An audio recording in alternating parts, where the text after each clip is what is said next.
All right, guys, welcome to another special episode of Candace. Here's my theory.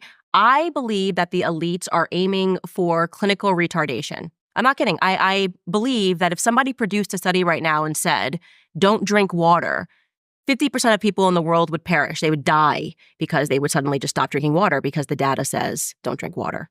And obviously, I've showed you guys many times in my podcast my favorite clip on the internet this year because it explains exactly my philosophy in life. It's the reason why we designed the second edition of the Candace Cups to say don't care, built different.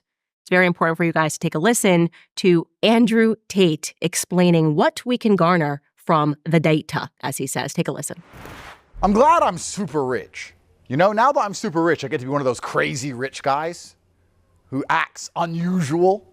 And they're like, oh, he's a bit eccentric, but he's rich, so he gets away with it. Like wearing a microphone on his chest. Everyone else puts a suit on, hides the microphone. I'm like, get a microphone, bruv. Don't care. Built different. Don't care. One of my habits now is ignoring all data. It's great. I love when people come to me and say, actually, we've got the data to prove. To prove what, you little What are you going to prove to me? I can prove to you that the ice caps are melting. There's ice in my water right now. I'm going to leave the water unattended until the ice melts. Will the water overflow out of the cup? No. Why are all the richest, most important people in the world who are pushing this scam buying beachfront homes? Oh, but the data says. The data's from the Matrix, and you are the Matrix, and the Matrix is full of lies. Anyone who actually analyzes data nowadays proves they're a dumbass.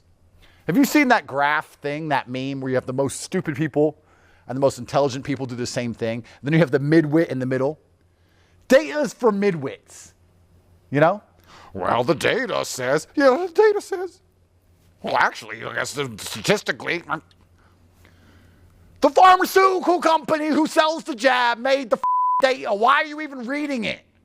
Why are you reading it? There were stupid people who sat there and said, the jab's made of 5G cellular data. And then there was extremely intelligent people like me who said, I don't trust these motherfuckers. And we both didn't get the jab. All the people in the middle were like, well, the data says, and the news said. They wouldn't just make us all take a jab for no reason. Jabby jab, jabby jab. If you even look at data nowadays, you're a dumbass. You should just know. Street smart people don't need data. We've just been around. You know? I've just been around. I just know things because I've just been around on the street. If somebody's trying to give you something for free so desperately, it's probably a trap. When you're street smart like me, you're on the corner. You, your boys, some bitches. Guy comes up to you, goes, you want a hamburger? Not really. Hamburgers are good for you. If you don't eat, you'll die. Yeah. You should really have this hamburger. I don't want it. If you don't have this hamburger, you're going to lose your job. I'm going to lock you in your house. I don't trust him or his hamburger. Why were you people like, well, do you have a study about this hamburger? Do you have some data on the hamburger? Oh, it says that protein's good for you. Give it to me. Dumbass. The guy who got the hamburger is trying to force it down your neck, pull the study out of his. It's perfect.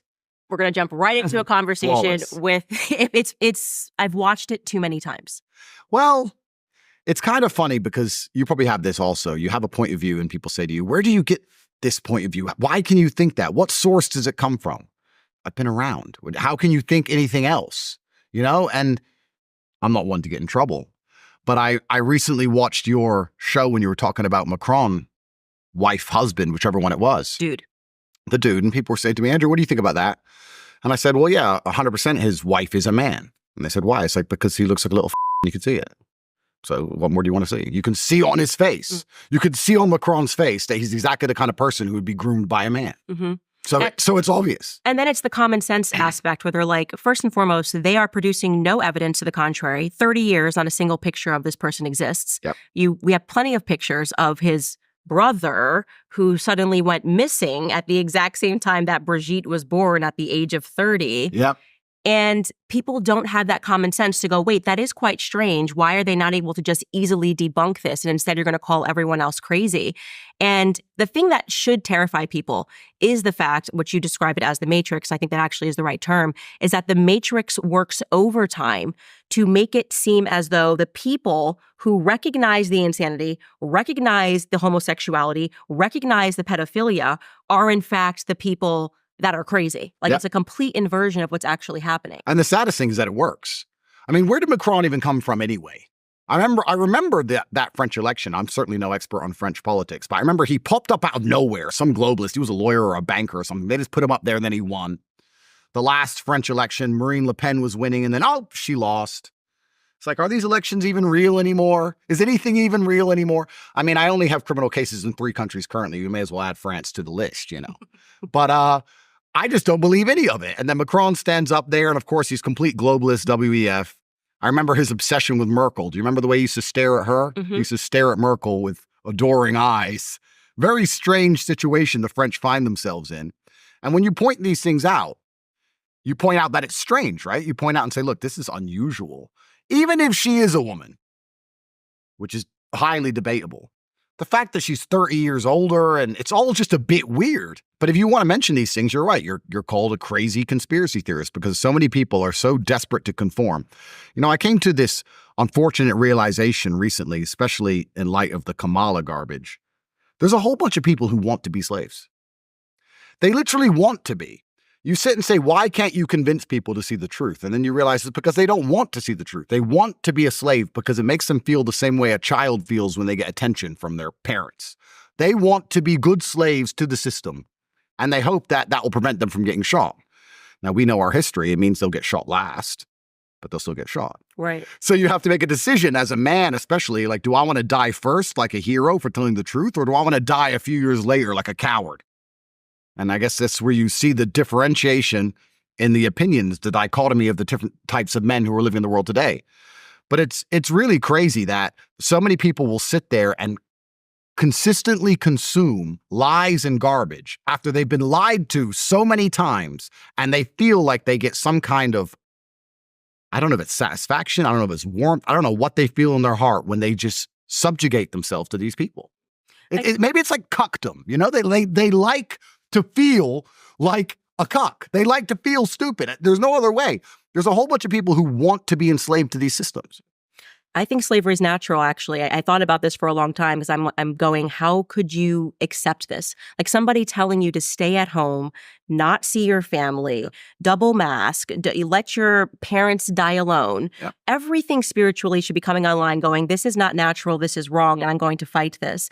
But they get in line. And even when they know it's wrong, they're still fearful to speak out and say that for fear of persecution. And something that a study that I showed, like a study that was done by the CIA, an experiment rather, to my audience was where they sat a bunch of people in a room. This is a true CIA experiment. And 17 of them were agents, and one of them was from the public, but he didn't know that he was the only person that wasn't an agent. Yep. And they held up a picture of a triangle, and they went around the room, and they said, what do you see? And every agent, went through them first, and they said, square, square, square, square, square. It was clearly a triangle, square, square, square, square. They get to that last guy, and he says, square. Knowing fully that he is seeing a triangle. Yep. So what they understand is that peer pressure, like the psychology of peer pressure, is a real thing. But it's stunning to me that grown men succumb to this, or something that's unbelievably wrong about that. Yeah, completely. And that's why they attack masculinity so heavily. Because truthfully, as a man, if you have an opinion which is different to other men, it crosses your mind, you might have to fight. That's just how it goes, right? So if you're a man and you sit in that room and 17 men say it's a square and you know it's a triangle, you're probably looking them up and down going, can I beat them all? Now me, I'm built different. I'll be like, that is a triangle, sir. You're wrong. You're wrong. But you have to have a lot of faith in yourself to be able to do that, right? A lot of people simply don't speak out because it's a scary thing to do, because now you have personal accountability and then you have to defend your opinions also. And there's a lot of people who aren't capable of or are afraid to defend their opinions, so they just think, I'll just go with the flow. And that's the actual mess we're in. I don't think the mess is so much conservatives against liberals or the sane against the insane. It's this ether in between of people who are just like, it doesn't matter, and I'm not interested in politics, and they're just going along with the system. which is probably the largest contingent of the populace. And they're just allowing this clown show to continue for as long as it's continued. And I don't want to be a conspiracy theorist, but ever since 2020, I don't believe any of the elections are fair at all. I don't believe that any of the people in charge have our interests at heart at all. I believe it's a massive racket where everyone is just stealing. I believe if you speak against the system, the Matrix is going to come and they're going to use lawfare to try and destroy you. I said on a podcast I did 7 days before Trump's assassination attempt that there's no way they're going to let him win. Then his assassination attempt happened. Thank God he survived it. That was a miracle in and of itself. That's been memory hold now. That's been disappeared from the internet. Don't know if you saw this morning. All of the references between Bill Clinton and Jeffrey Epstein have been removed from Bill Clinton's Wikipedia page a couple of days ago. So that's gone. Nothing's printed anymore, right? So they just changed the typing. And you try and talk about this with people. There's people who understand you. There's people who disagree with you who are mentally unwell. But unfortunately, there's this huge contingent in the middle who are just like, yeah, I don't really know. And I don't know. And I'm just going to go do as they say. It'll be fine. And they're so perma-distracted with garbage.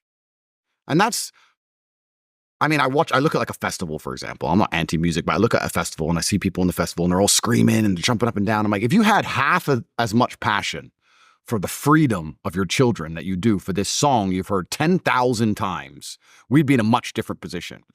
But they've managed to placate the entire population, and which is actually a really interesting thing. You have to sit and think, how did they make us all so placid? How has everybody just been eunuched to the point where they're sitting there going, oh, well, I can't see my parents. I can't leave my house, but it's fine. It's truly incredible. It's actually quite a remarkable thing they've managed to do.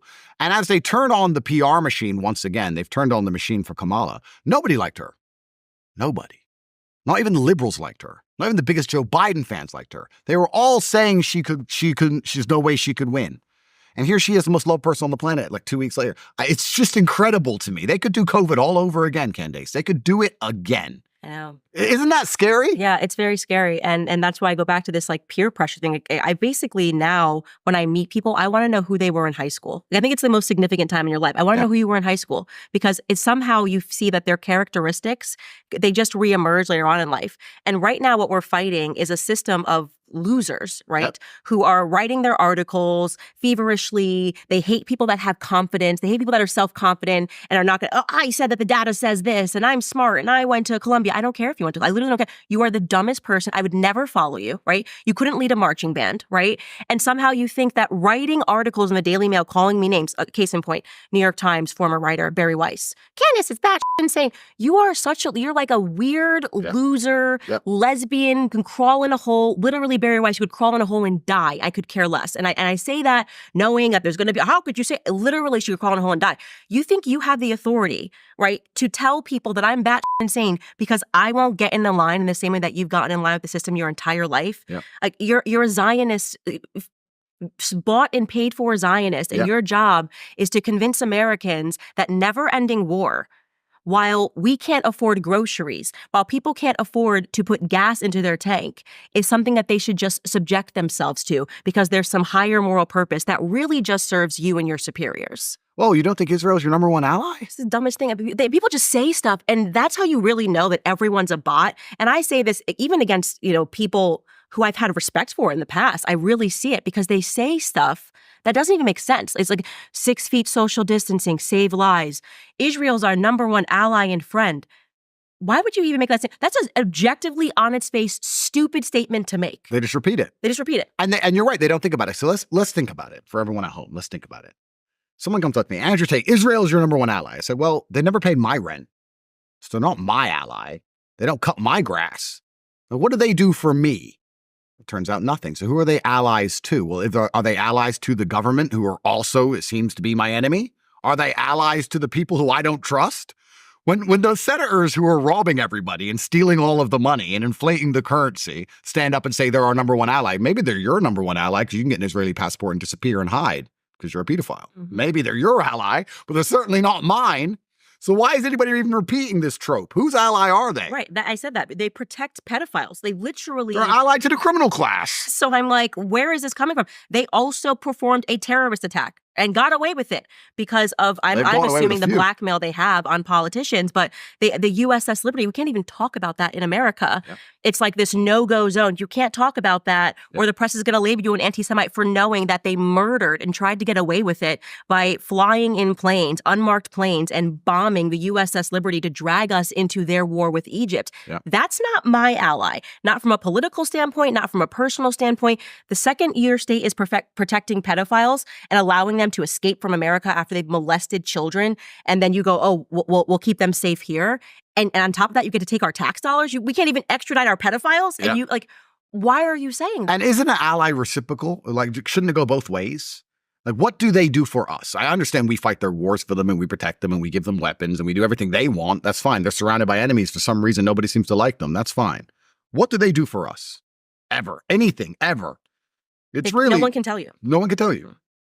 And then, of course, people are so emotionally invested in the idea of Israel. When you mention these things, they just repeat that trope. Well, they're our number one ally. It's like, I think you need to first understand the word "our," who "our" is, and secondly, understand the word ally, because ally is supposed to go both ways. And this is just one of the many different pegs in the system, which now X is free. I have to admit, I feel like people are starting to realize and wake up a little bit about a lot of subjects. And Rumble is out there, and obviously you've got your own show, which is amazing. But it's one of the cogs in the machine that I hope slowly start to break. And I was actually very optimistic until about 2 weeks ago when this Kamala crap started. And I realized that we're really not as far along as I thought. There's still so many people who will just march step into oblivion. Mm-hmm. And I mean, I would hate to be labeled a misogynist. That would be terrible. You've never been called that before. I don't know if I'd ever survive. No. But my view on the world is pretty simple. My view on the world is that you can't have loyalty from somebody who's weak. Because weak people, even if they have the best intentions to be loyal to you, they can always be intimidated, or they can always be primarily intimidated. But when it's down to save their own skin because they're weak and they're afraid, they're the kind of person who will turn on you. I don't trust weak people. I don't have weak people around me. I don't like weak people. And the fact that Kamala can't even string a sentence together means that when she gets to calls from the shadow figures about how the world's really going to work, I just can't see her standing up for the average American. I can't see her saying to whoever calls that phone, who's really in charge of things, who've been running things for the last 4 years because Biden doesn't got a clue what's going on, and they say this needs to happen. I just don't see her saying, that's bad for the American people. I just see her saying, oh, well, what did Trump say? The bus, that's what buses do. That's it. So it doesn't even matter what she says. It doesn't even matter how well-intentioned she is, which is, again, arguable because I don't believe she is. But because she's such a weak person, she's just going to be stood up there as a puppet, and she's going to be played. And it's scary because I truly believe if Trump loses this election, it's over for America. It's over for the Western Hemisphere. It's done. All right, guys. Interrupting this conversation very briefly because I have some exciting news. You know that I love Good Ranchers. They've been a great sponsor of this show. They are supporters of freedom of speech. And guess what? I've teamed up with Good Ranchers to create my own box. You can now go to goodranchers.com and you can get the Candace Owens box. I worked with them to curate all of my family's favorite meats. We've got New York strip that you'll get in the box. You're going to get pork chops in the box. I am telling you, I am very excited because now you get to order the Candace Owens box. Here's how you're going to do it. I've written this down. You're going to go to goodranchers.com/Candace and you're going to buy the box today. You can try it once or subscribe and save $25 on every box. Plus, subscribers will get their pick of free protein for a year. So every box comes with more delicious meat. You guys know it's American made. It also supports farmers. It supports ranchers. It's just a great American company. You already have to eat dinner, so why not do it with me at Good Ranchers? Again, you're going to go to goodranchers.com/Candace and purchase the Candace Owens box, New York strips, pork chops, and my favorite on the grill, Wagyu burgers. Go to goodranchers.com/Candace today. I actually want to ask you a question about two people, because right now what's happening in America is the MAGA party is actually infighting. The Groypers have declared war on the MAGA party, but on top of the Groypers, people have spoken out, myself included, to say that obviously you survive an assassination attempt, you're going to come out of it different, you know? And so I wanted to give Trump that runway and expect that, like, you got to be feeling a little bit differently. But it doesn't feel to me like the same Trump from 2015. And obviously he's the better candidate. I want Trump to win as well. But it does seem that now that he's accepted money, that he can't be as hardcore about certain topics and certain issues as he was back in 2015 when there was no chance he was going to win. You know, allegedly no chance he was going to win. And also nobody would give him money and no one would give him any airtime. And now it feels like, I don't know, like they've kind of, I don't want to say like buck broken him, but there's definitely a lot of consultants around money kind of always being the root of lies and evil, and I believe lies by omission, not saying things that you would say because, oh, well, this person just cut you a $50 million check. Yeah. So I maybe stay away from that subject because that person is, from Romania and these are the Romanian interests. So, Yeah. Good country choice there. Yeah, it's I a like great that. country choice. Yeah. Yeah, smart. I'm a fan of Trump. Obviously, I hope he wins. My view on it, if I had to guess, and of course, I have no data to back this up. I've just been around. Trump ran with a scorched earth policy and he got into power and they tried the whole Russiagate garbage. And I think Trump actually, in many ways, was very soft in his first administration. And he believed to a degree he could reason with these savages. And he thought that, I should put Hillary in jail. I should do these things, but they'll take Trump Tower off me and they'll hit me with endless lawfare and it's going to be a mess. And I built this whole conglomerate of real estate and money, and I'm still American and my kids live here. And if you really declare war with the deep state on that level, my children are going to end up in trouble. And there's a whole bunch to consider. So he tried to be nice to them. And then he realized that doesn't work because they rigged the election. When he left, they rigged the election. They keep hitting him with lawfare to try and stop him being president again. And I think there was part of his mind that said, you know what? I'm really going to get back into administration and teach these guys a lesson. And then I think something happened. Someone came along at some point, and I think perhaps that deal was done. And they said, look, you won't go to jail. Trump Tower will stay standing. Your kids will be safe in America. Everything's going to be okay. But you're going to have to bend on these few things. And I think that perhaps, fatigue makes Napoleon said it, fatigue makes cowards of us all. And he's certainly no coward. But it's amazing how daily war can grind you down. I can talk from personal experience. After 3 years of every single day you're fighting, and that's what they do. They know that you're too powerful a person to take out with one hit, so it's like hyenas on a lion, and they just bite. If I had to guess, I'm still praying for a Trump victory. I still think he's going to be the best president. I still think he's going to do his very best. I just feel like somewhere along the line, something has been agreed to prevent post-presidency or post-death for his empire and for his children. There seems to be some kind of deal somewhere. Again, I have no data on this. I've just been around. I feel like, and you look at the streets, let's talk about the streets, right? And the gangs, and they're out and they're all killing each other. And then eventually you see one gang member walk past another gang member and they don't kill each other. And you're like, something's been talked about now. It was different before. And it just kind of feels that way to me. I don't know exactly what the deal is. I'm not even going to say that I blame the guy for taking it. But some kind of agreement's been made, I feel like. I feel the same, and I'm wondering if you do as well. Elon Musk seems a little bit different too.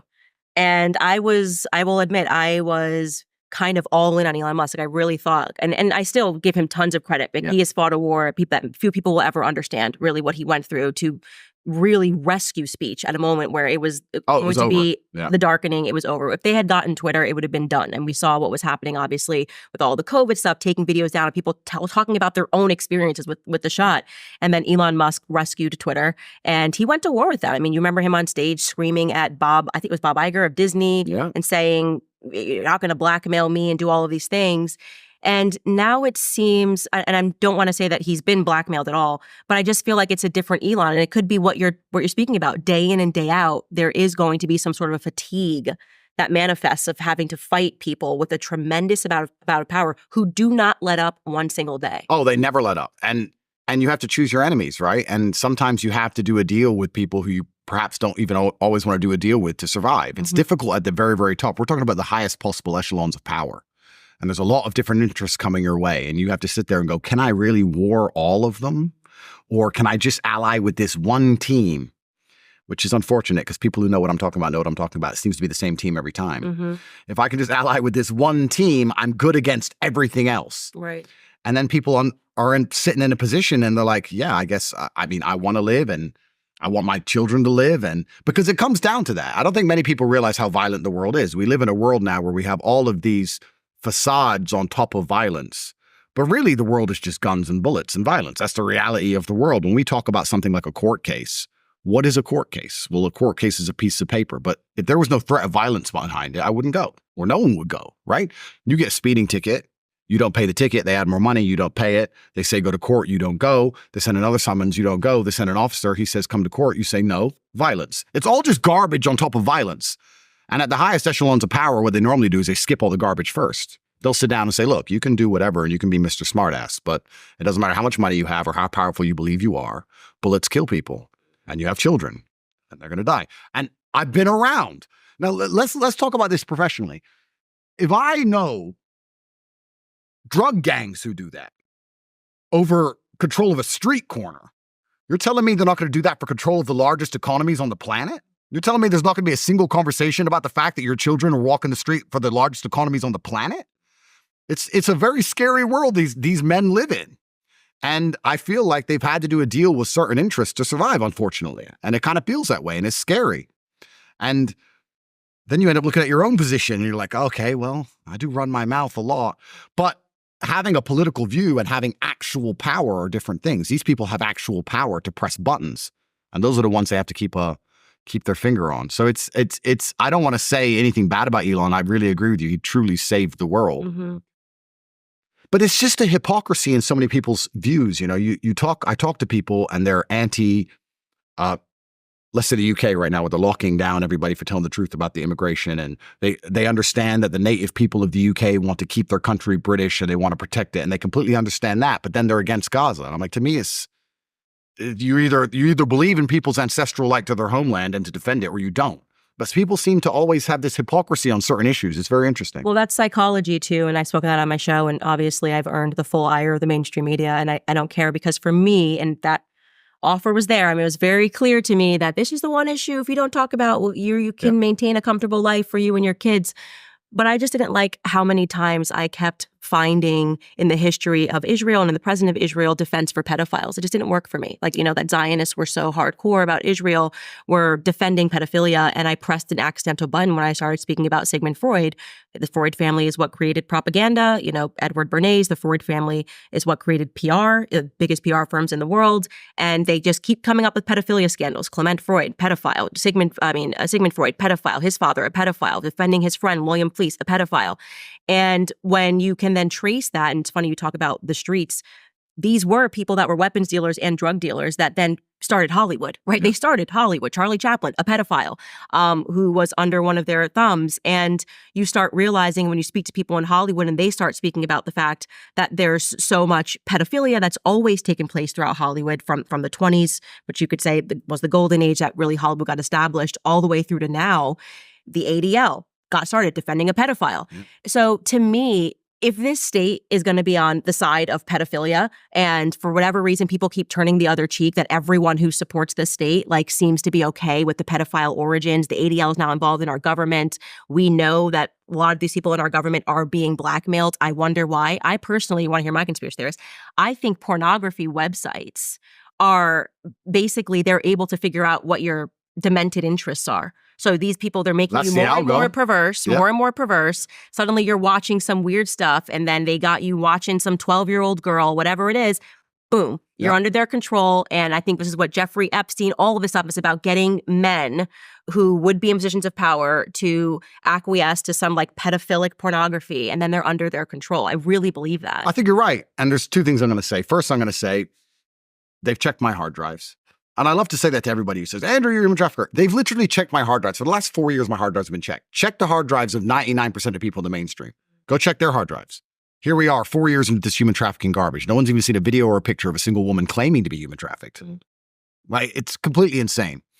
Secondly, you're right. There's also a psychological component, which I think ties into the masculine, because men are built in a way where we like to show dominance, and you show dominance in many different ways. But one of the ways you do it is by having access to things other people can't have access to. So I feel like if you get these losers and then you put them in a position of power for the first time in their life, and then you tell them that nobody's allowed to be a pedophile, but you are, that actually makes it more tempting than it was before. Not because of the pedophilic interest. It's because they're allowed to do something others can't do. And that's a power ego trip, which once again makes it more appealing. It's kind of interesting how the male mind will work. But I know if you take an idiot and you give him some power and say, you can do this, but no one else can, he's going to be tempted by that thing no matter what it is. I mean, that's why men do a lot of things. That's the reason we buy fancy cars. Is it really the car, or is it because other people can't get it? That's the whole point. It's the peacocking. It's like, look what I can do. And amongst their perverse social circles, I guess it's a badge of honor to a degree. Mm-hmm. And then we're also going to talk about the fact that a lot of these men are not particularly attractive and haven't been attractive their whole lives. Like, I have another theory, and once again, I have no data at all to back this up, but I find it very interesting that it's Western politicians which are primarily caught up with these things, primarily. Like you see a Russian billionaire, a Russian oligarch, whatever, and he has a wife, and then he gets caught cheating with his girlfriend. He has some girlfriend somewhere. Cool. And then we'll be like, that's terrible. Yeah, cool, it's terrible, fine. But then what do the Western politicians do? They walk around with Michelle.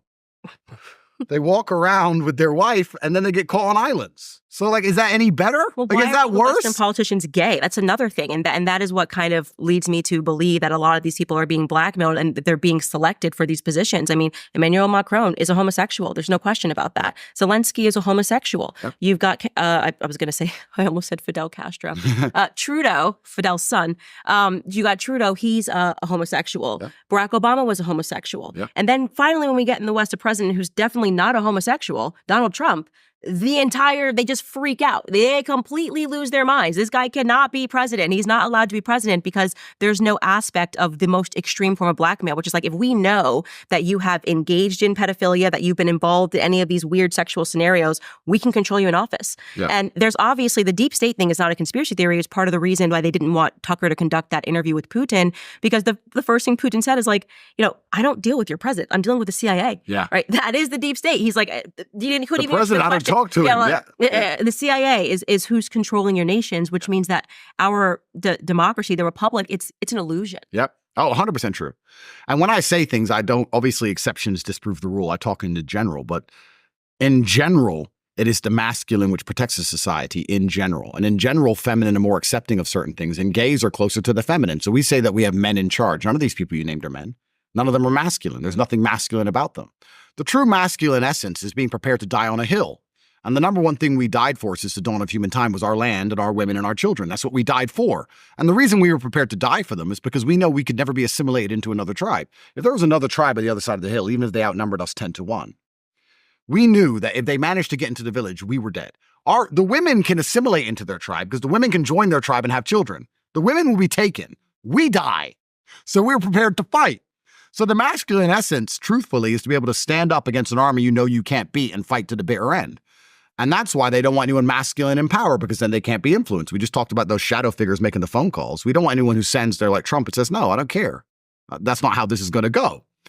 So they like weakness. So even the idea of having a man in charge, all these people we just named aren't men. They're homosexual, which brings them pretty much close to girls. And when I say girls, not in a negative, insulting way, I'm trying to explain the feminine mindset of we can assimilate with the enemy more than we must fight and die on this hill with the enemy. And that's why they're doing it all. And you're right. It's certainly a coincidence. And it's also an extremely interesting coincidence that, global homo LGBT, that is the culture of the West now. It's the number one thing you can't insult. You can't go against. You can't degrade. You can burn an American flag before you can burn a pride flag. You'll catch a prison term for that. It's truly the new God. You can insult Jesus all day long, but you can't insult LGBT in a Christian country. And if you look at any of the American embassies in all of their vassal states, the first thing they do is try and push this LGBT insanity. They try and push this global homo everywhere they can to erode the masculine spirit. We talk about how the family's under attack, and it certainly is. There's a lot of ways it's under attack. LGBT is one of them. It's one of the things they use. But, there's a million different ways they've destroyed the nucleus of the cell. I was having this conversation the other day. I was talking to somebody, and we were saying, well, we're talking about men dying on hills, like I just said. It was after my Jesus protest, after I protested, because I was supposed to go to jail for that, because I didn't have a license. I didn't have a permit to protest. I'm on judicial control. I'm supposed to get 6 months mandatory. So I said bye to everyone, said to Tristan, ready for jail, packed a bag, went there to go to jail. So put me in jail for respecting Jesus. Put me in jail. I dare you. And even they knew better than that. So they were just like, please go home. So they didn't put me in jail. But I was ready to do it. And I was talking about dying on a hill. And I was talking to a girl, and she's like, yeah, but men aren't men anymore. And I said, but this is the thing that's so interesting if you actually analyze how they've destroyed society, because you're right, men aren't men anymore. But if you want to talk about dying on hills, you don't just need rich men or famous men. You actually need the common man. You need every man. And most men in my position, especially financially, are not interested in getting in any kind of trouble. right? We're interested in protecting our profits more than we are protecting a particular street or particular society or a particular ideal. Most of the people at my level of wealth just sell out and just bounce. Mm-hmm. So I'm like, you need the common man to be prepared to die on a hill. And that's why certain agendas, like when you talk about this LGBT stuff, or when they talk about, or they show that if you marry a woman and that woman betrays you and she wants the son's penis chopped off, then she's going to win. Or feminism, or all these different things. I tried to explain to her that if a man doesn't feel like he's the king of his own household, why would he feel like he has any duty to protect anything? Right? So we don't even have common men with a woman having a family in a society, and the man feels like he's the head of the house and he feels like he has a duty to defend that house. Even the people who, the common man and the common woman, when they are getting together, the man doesn't feel like he's the king of the house, so he doesn't feel like he has an obligation to protect it. And then there's a whole bunch of men, a large swath of the population, who don't get any girls at all. And girls are just on social media trying to chase the top 5% of men who are only interested in protecting their profits and nothing else, who are globalist anyway because they fly all around the world. And we look at Western society as a whole. I was talking to this girl and she's like, yeah, but men don't stick up for us. I'm like, the man you need to stick up for you is the exact kind of man you ignore. You don't even reply to his messages. You want the guy over there in Mykonos who has no interest in anything but yacht fuel pricing. Mm-hmm. So like society is actually so truly broken that they've managed to just infiltrate it from every single level because the nucleus of the cell is damaged.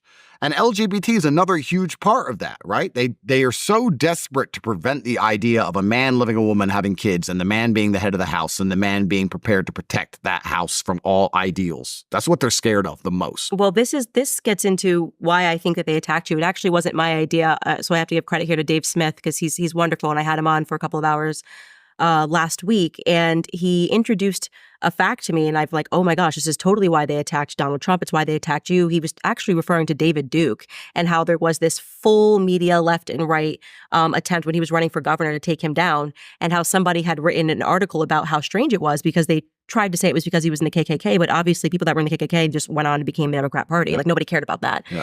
And actually what it was that he unexpectedly galvanized the populist right. And he said it's the only thing that the establishment is actually really fearful of is people that for whatever reason are able to galvanize real men. He's like, the populist left, nobody cares. Like, the blue hair, tattoos, skateboarders. But the populist right are people who know how to shoot, who know how to hunt, and who will go to war for their families. Yeah. So any person that unexpectedly galvanizes men that like embody true natural masculinity is going to be attacked by the Matrix. I never understood why you were so, it made no sense to me. It's like, I met you with George years ago, and then suddenly I looked up and every single person was doing like an Andrew Tate is this video.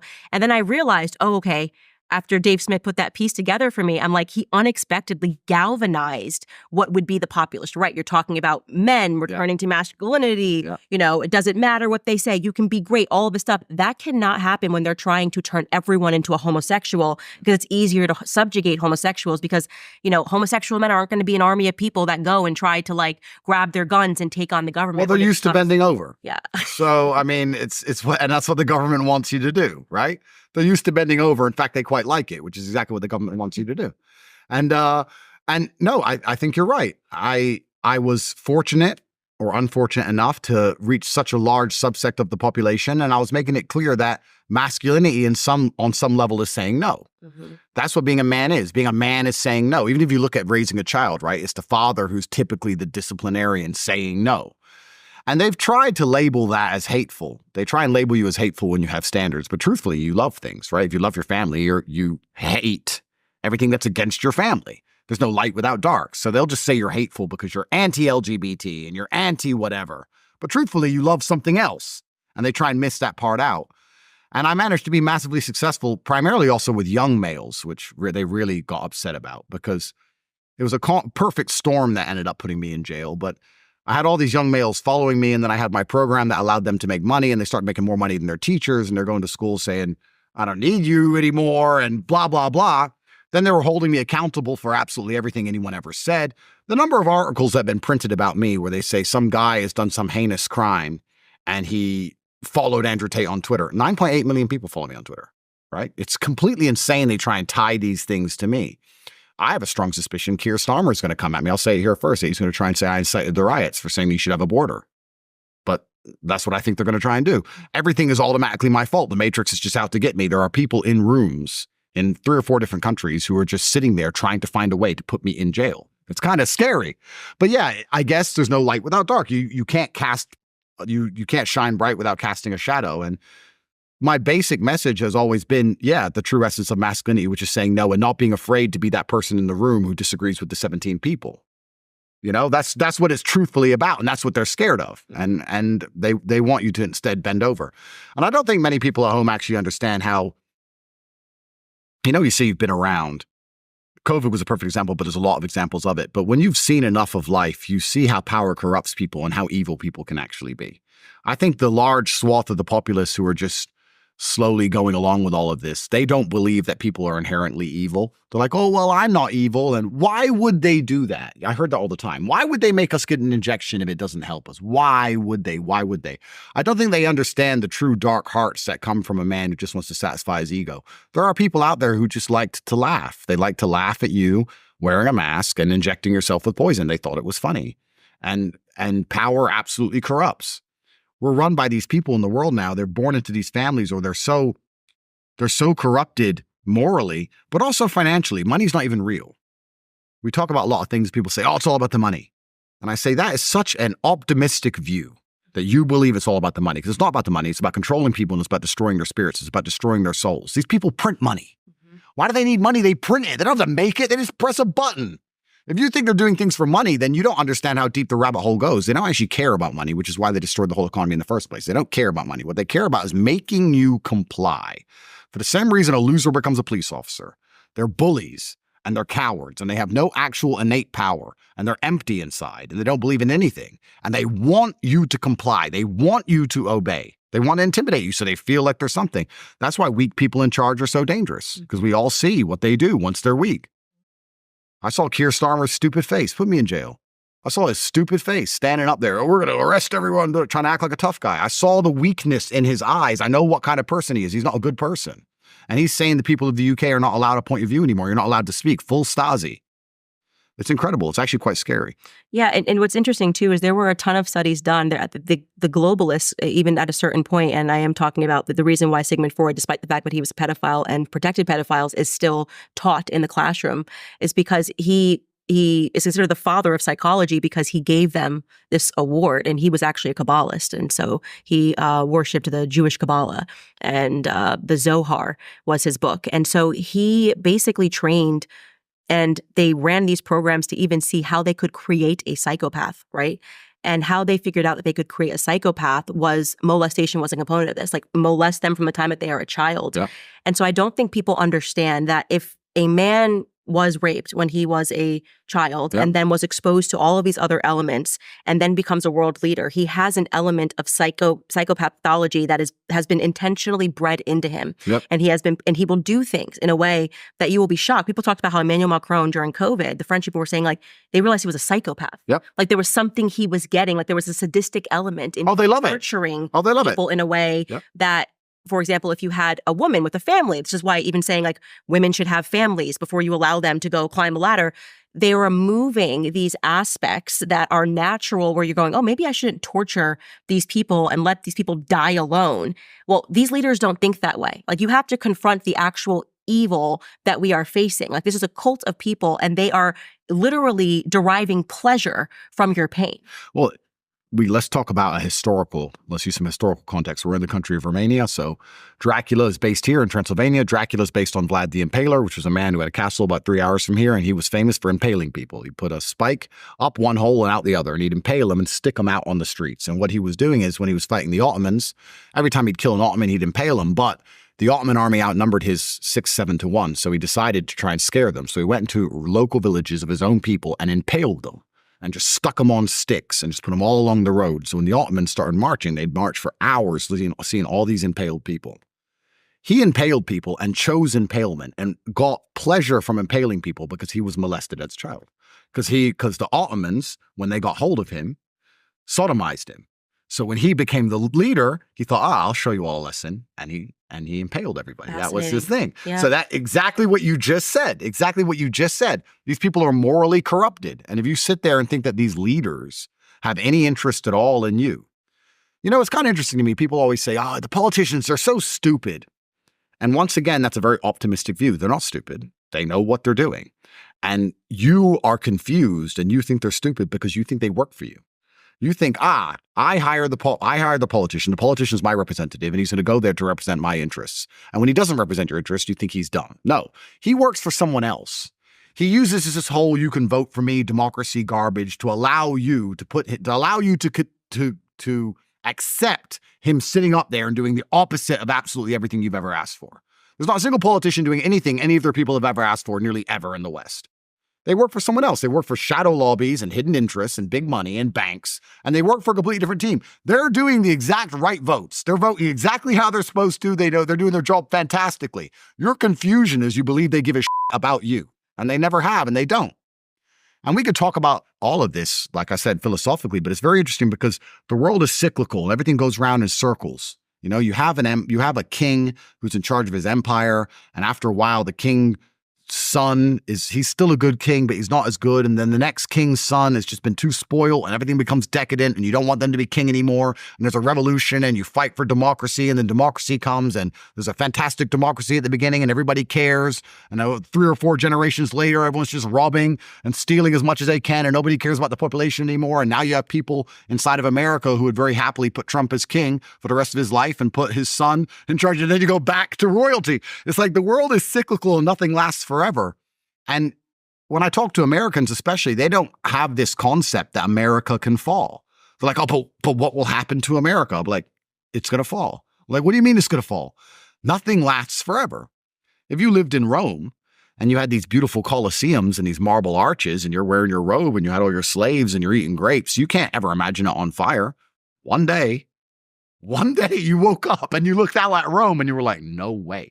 This is the world. This is the civilized world. This is Rome. There's nowhere else. Still burnt down. That's what happens with decadence over time. And everyone talks about the fall of Rome and we compare it to the fall of the West. And there's a lot of similarities. The fact that the native men grew decadent. They didn't want to go to war. They didn't want to protect it anymore. They decided to open the gates to the barbarians instead to prevent them from setting everything on fire. They said, y'all, you can come be Roman. They came in, were dissatisfied with what they had. And before you know, there's an internal rebellion and everything burnt. And it's really interesting to watch America as it is now. And the answer to all of these things, it starts with masculinity at home. But I think the reason they actually fear Trump so heavily is not because he's going to make any large policy changes, because they still have their fingers on all of the strings. And even if he makes a change, they can change it right back. They're scared of the culture shift. They're scared of Trump winning because it's going to inspire men to be more masculine. And that's what they're actually afraid of. Right. They're afraid of a big man being a big man. They're afraid of him standing up and saying things. They are furious. This reporter you named, who I don't even know who she is. That's how insignificant she is. Mm-hmm. People like them can't stand the fact that when he says, grab her by the we're like, so? I literally couldn't have cared less about that. This is like locker room talk. Who cares? Who cares? And they're like, what do you mean you don't care? It's like, I don't care. Okay, I hate to interrupt again, but I have to tell you guys about American financing. I know the stress, the economic stress that so many people are going through right now, feeling like you are constantly having to put your expenses on a credit card, which obviously only increases the stress because you're trying to find a way out of the never-ending cycle of debt. Well, here's something you can do. You can call my friends at American Financing. They're helping people just like you turn things around by using the equity in their homes to pay off high-interest debt. They understand what you're going through, and they talk to people in your position every single day. American Financing is saving their borrowers an average of $854 a month, which when you total it comes to effectively a $10,000 a year raise.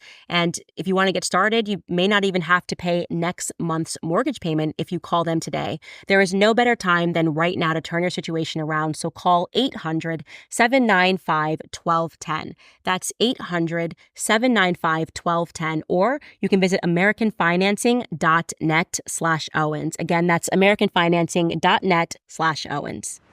You know what's really interesting about American elections? I've always found this interesting because I watched all the rigged elections all around the globe, and they're all rigged. But the American election is a very interesting one because it's the only election I've ever seen in the world where everyone is obsessed with killing their own children.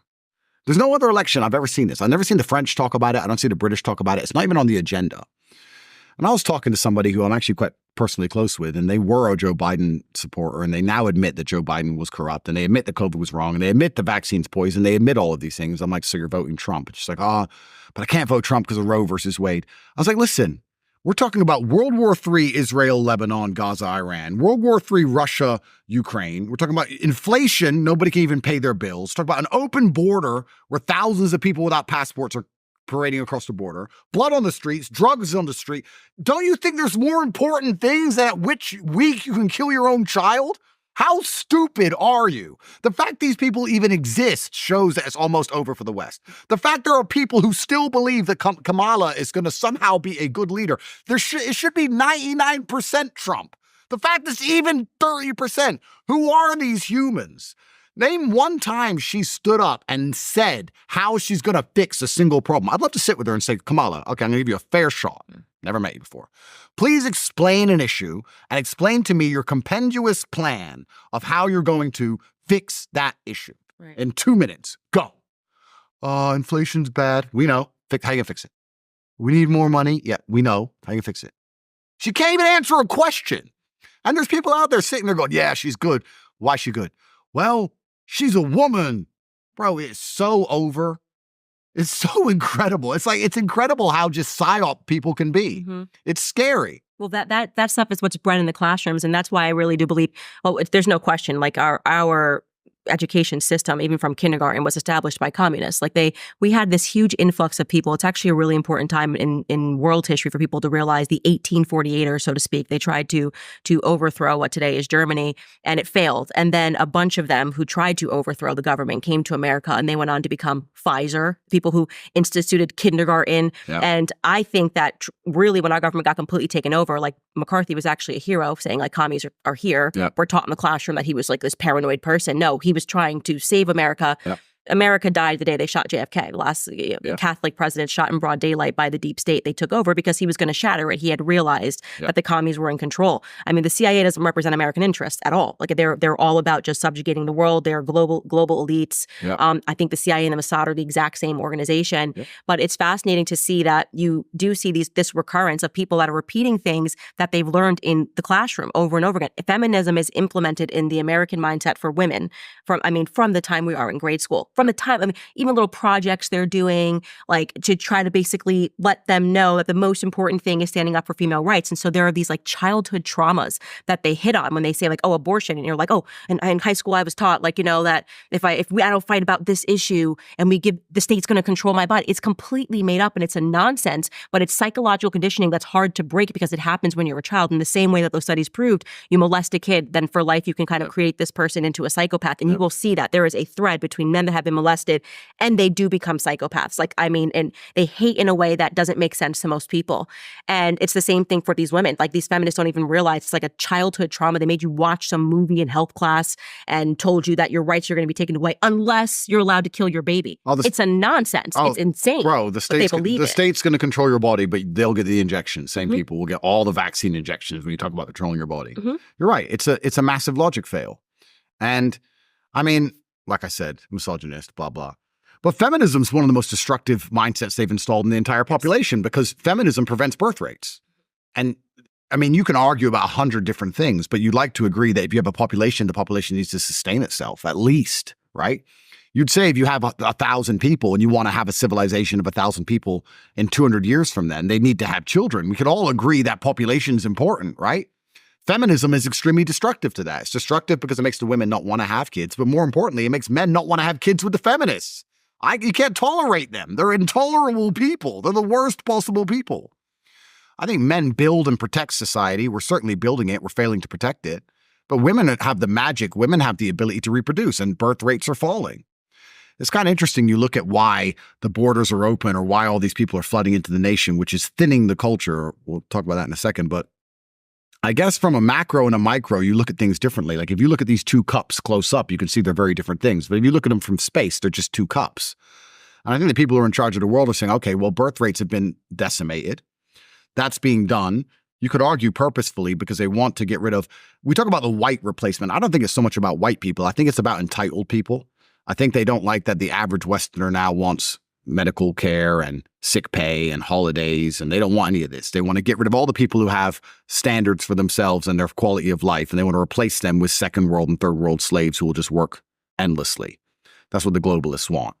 So they're trying to remove, by destroying the birth rates of the native populations because they have standards for themselves, and they're trying to replace them with people who they believe will just do endless work forever. Turns out that's not the case. A lot of them don't even work at all. But from the macro, it's just person. To them, they're the same.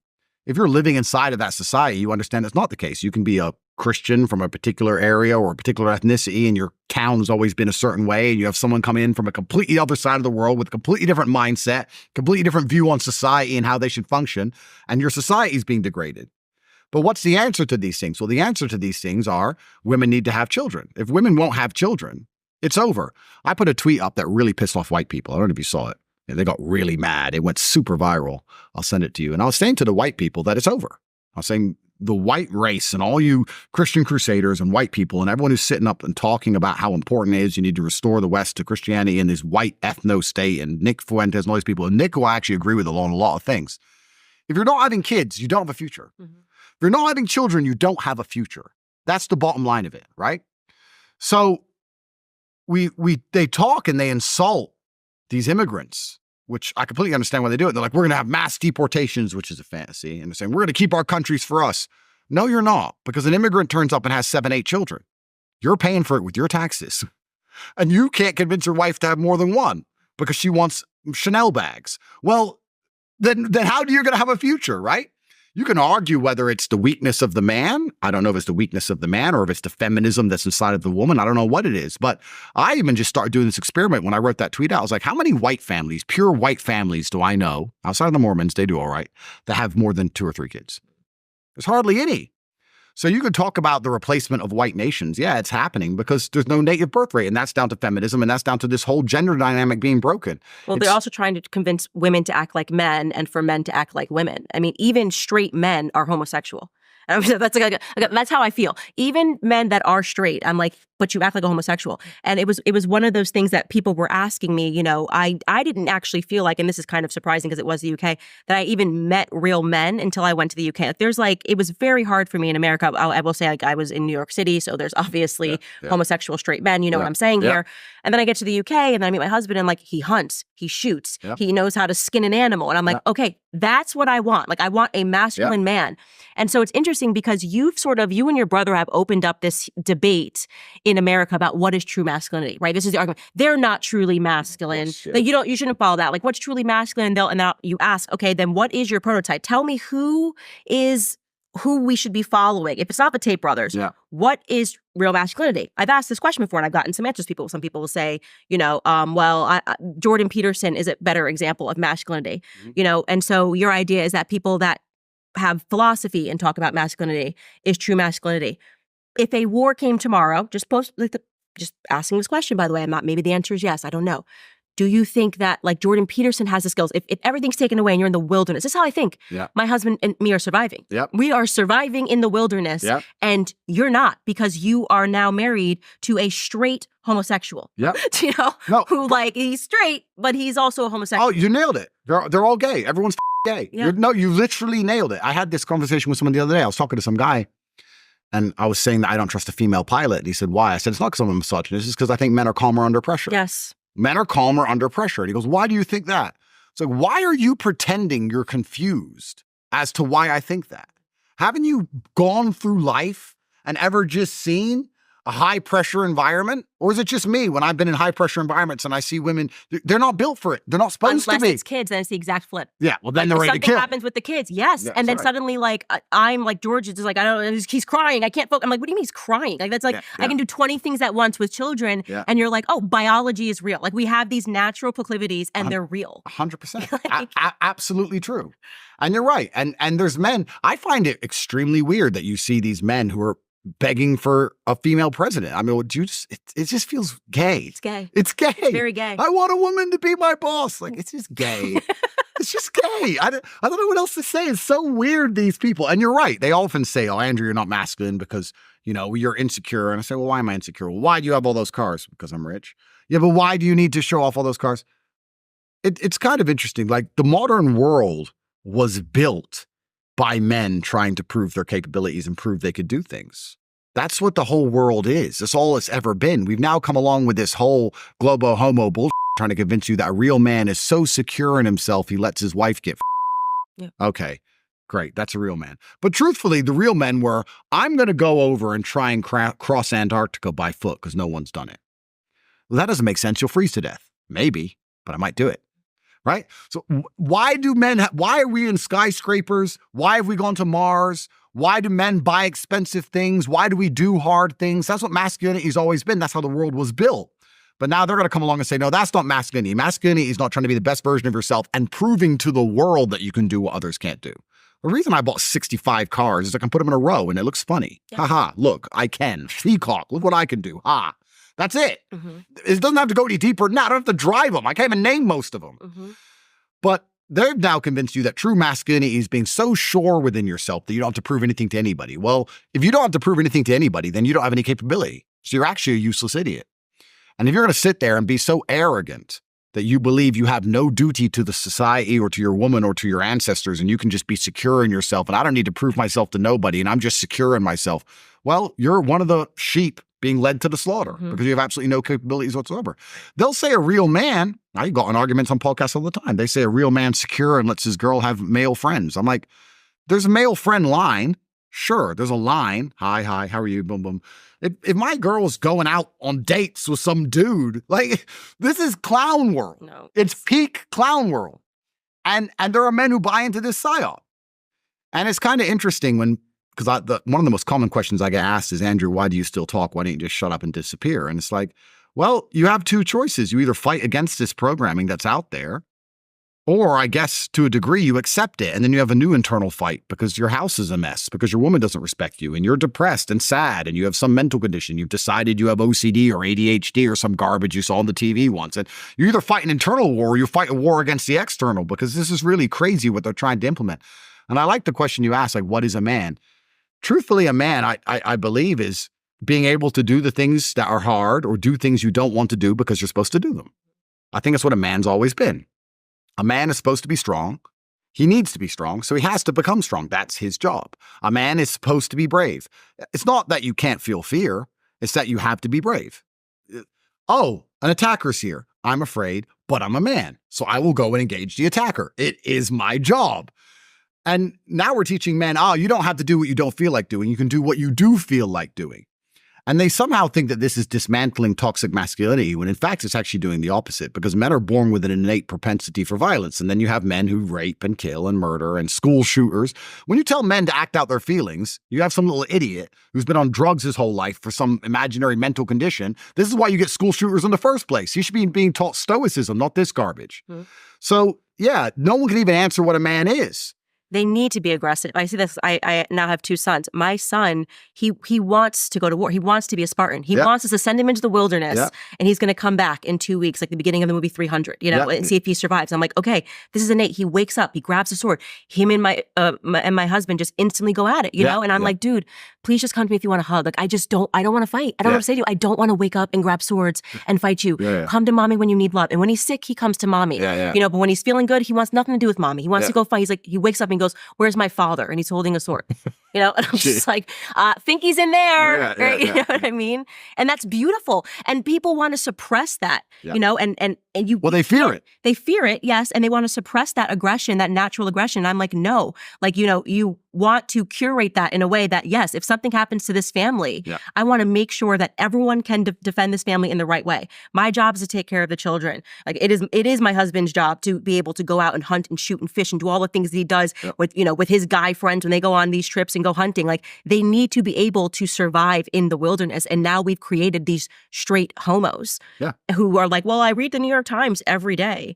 And I'm I'm quite educated on this topic of vaccines, so I can keep my family safe from the invisible virus. Well, this is the thing where everything comes back to the propensity for violence, right? So you sit and you talk to these people these straight homos who say, I read the New York Times every day. And I sit there and I look at them and I just think, if I grabbed you by your neck, I say it in my videos, I grab you by your throat. I say it, but I mean it. Yeah. I mean it. It doesn't matter.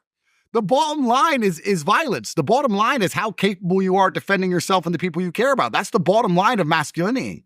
What's crazy is in the West especially is we're importing all these people who understand this, right? We're importing a whole bunch of people who grew up in a very violent world, and they understand that violence is a solution to problems sometimes. And They understand they may get caught, but they might not, right? And we're raising a native population of men who believe violence is never the answer and that violence doesn't exist. They're pacifists. They don't believe in violence. Oh, you don't believe in violence. So if I break into your house, you don't believe in violence? Or you do believe in violence, you just want the police to be violent for you because you're a So you believe in it just the same because you'll call the cops. If you'd ever call the cops, you believe in violence because you just want to do it by proxy. So everyone believes in violence. They just want to be detached from it. We want to pretend we live in a world where violence isn't real. Violence is the underpinning of absolutely everything. And I don't think many people also understand that large wars often bring a period of peace. Most people seem to understand that. You have World War II and then there's peace that comes afterwards, although that's arguable because the American military-industrial complex has been at war ever since World War II. Nobody talks about they had World War II, and everyone talks about that one. Then there's the forgotten war in Korea. Then you got Vietnam, and then you got the first Gulf War. They never stopped going to war. They've been at war permanently the whole time, which is why they had to delink the dollar from gold because everyone worked out they were printing too many dollars, blah, blah, blah. But large periods of peace also bring war. It's cyclical. If you have a large war that brings about the population's desire for peace, well, the reason there's a big desire for peace is because the materials have been depleted and the manpower has been depleted and the people are tired, of course. But then if you have a long period of peace, you start to replenish your manpower and you start to replenish your materials, and then the other countries around you start to do the same thing. So you try to implement trade deals or some kind of black ops, or you try and sabotage XYZ so your country does better to make sure that you maintain hegemony over that scenario. And over time, if it's too peaceful, it's like a pressure cooker. It's going to blow up. We have men now living in these peaceful, even though I wouldn't even call them peaceful anymore, times thinking that war isn't coming, or that there's not going to be some degree of, there's going to be a day where you're going to have to wake up and go, uh-oh, today's the day, right? And even if it's not physical, it certainly is spiritual what we're doing now. It's certainly already D-Day spiritually. When I saw here in Romania, the most Christian nation in Europe, most Christian nation in the world, that the government, because they're an America cuck, effectively, wouldn't give protest permits to Christians after what France did. They wouldn't give the permits for some reason, or they delayed it. They said, yeah, it'd take a few months. No one will care in a few months. They know that. I had to go stand out there, right? I was amazed there weren't more people out there. But this is now, we're already at D-Day, where you have to be prepared to sacrifice yourself, at least spiritually, at least for what you believe. And I guess the alternative is just to go to bed at night and feel like a coward. I don't know. Maybe for some men, that's better to just look in the mirror and know they were but at least I'm not in jail. I would be sleeping perfectly fine in jail right now because I know I went for the right reason. I'd be sleeping fine, right? So it's truly incredible. You're right. These straight gay men who have this very strange view on the world where they've tried to redefine masculinity and take it away from what it truly is, because truly masculinity is the ability to say no. And if you're going to say no, you have to defend your ability to say no. That's it. You can't say no if you don't defend it, right? No, you can't come here. Well, we're coming anyway. Now let's fight, right? It's kind of interesting. I've seen some things on the internet where they say, do men really look at each other and think about fighting each other all the time? No, not really, no. But if I walk in a room and there's 7 or 8 men my size, it does cross my mind. Like, do I know who they are? Right. It's just like, because we live in that world, right? But all these men who can't defend the ability to say no now find themselves in this weird quagmire where they're like, well, I can't really say no to anything because I can't defend it. So I'm going to have to say yes to everything like a but I need to find a way to look like I'm somehow important and masculine. So let me put a feather in my earring, and read the New York Times. And half of these people I can beat up, which is the problem. But this is a true story. You're going to love this. It actually made me think about just exactly what you're talking about when we talk about these straight homos. I was at a restaurant the other day with children. Okay? I'm sitting with children having pizza. Another gay Zionist out of nowhere, he pretends to be a fan and then gets in my face with the camera and starts calling me an anti-Semite. If you want to see me, I have pledged on this show, the only time I will ever get arrested is if you come up to me when I'm with kids. Yeah. That is Mama Bear. That is like Mama Bear takes out the Papa Bear when you're with kids. 100%. And so once I got someone to just like move the children, I went up to, he's with his wife. Okay. His wife allowed him to do this. If my husband ever went up to a wife and like a woman and children, and he thought it was his 6'3", gets Morally in my corrupt, face. yeah. I got so close. I think he started realizing like I was going to fight him. Like I was literally just like, do you understand? Like I was so close to his face. I was like, you are a coward. Yeah. You are pathetic. I was like, I looked at his sons. I said, you should be ashamed of this. This is the opposite of what a man is. Yeah. His job, his instinct should be when he sees a woman and children to protect it. 100%. I go, your father reads the New York Times, thinks everything of the New York Times tells him is real, and he suddenly got like, very kind of intimidated. I said, post the picture. Yeah. Post the video that you shot of me because I'm going to make you as famous as you want to be. Yeah. Still has not been posted. Yeah. Please, if you are watching, post it. Like this straight homo needs to become famous. And I said to his wife, you should be ashamed. You think this is a man to come up to children and a woman because you read something in the New York Times that told you Candace was an anti-Semite because she doesn't support Bibi Netanyahu blowing children to smithereens. Like that is your worldview now that this means I hate all Jews. Like it's such a nonsense. But this is the average man now where I was like, he needs to understand. Like this man needs to have his ass beat. And I say that in the most honest sense. Like you should be required as a man to be in a fight. Yeah. Like because it changes something within you. 100%. Because you think you're fighting a tough battle because you're walking up to a woman and children to talk about Bibi Netanyahu. To defend the New York Times? Yeah. Like, you're just like, you're a straight homo. Bro, yeah, 100% straight homo. It's clown world. It's funny. This reminds me of a story. I haven't told this story. But he would have never done that if it was you sitting with your daughter. Never in a million years. Because he would have realized right then, we're fighting. Yeah. Right now. That's right. That's right. It's interesting. I have, for the most hated man in the world, I have truly in life never had, up until this story I'm about to tell, a negative interaction with anybody. Everybody comes up to me and they're a fan. Or if anyone dislikes me, they don't really say anything. I've never had a negative interaction with anybody until about 3 weeks ago. It was during the World Cup and there was an England game. We were watching it here in Bucharest in like a public area. And there was some American girl. And I went toilet. And on the way out the toilet, she filmed me on TikTok and said, "Human trafficker," on TikTok. And I stopped and I turned around and I saw her and she kind of put her phone away. And I was like, "Did you say that?" She goes, "No." It's like, "You just filmed me and said I'm a human trafficker." She goes, "No." It's like, okay. So anyway, I went right up to her, walked up to her and said, "If you think I'm a human trafficker, you're allowed to say it. You're a girl. I'm not going to hit you. But if you think I'm a human trafficker, you're allowed to say it. I'm just saying, why would you film it and then deny saying it? You don't know my story. I'm happy to tell you if you care. I don't know your story. Why did you film that? Why did you say that?" And she's sitting there with her man and her man goes, "Oh, I don't think this is necessary." I said, "My friend, you're a man. I will kill you." And I turned back to his girl and he just sat there and never said another word. He just sat there while I berated his woman. Yeah. Then I went back downstairs. I saw them arguing and then they left, right? So I guess she got in an argument with her man for not defending her, but the man understood. I can't fight. What can I do? Yeah, what are you doing? What do you do? Yeah, that's right. Another straight homo and some silly woman. Mm-hmm. But it was interesting dynamic. But when you say you want a man who will defend you completely, right? Even her, as stupid as she is, and even her loser man, she expected, it's like your expectation you have. And then the card got pulled and I guess he changed his mind. Right, exactly. And he probably wasn't happy that she did it. Of course. It could, well, that's it, right? Because he's like, now why have you put me in a position where I have to die over your stupid TikTok? Yeah. Completely right. But these straight homos, it's very interesting. I love the point you just made about how he feels like he's defending society. Would Israel give a shit about him? Mm-hmm. It's really incredible. It's really incredible how people will get pulled into psyops of things that don't even matter, right? There are so many things in the world that matter today. If anxiousness was a disease, or if you could feel like if panic attacks were real, which I don't believe they are, sometimes after a day of work, I feel like this world is a mess. Sometimes after a day of scrolling Twitter and seeing everything happening, you're a bit like uneasy.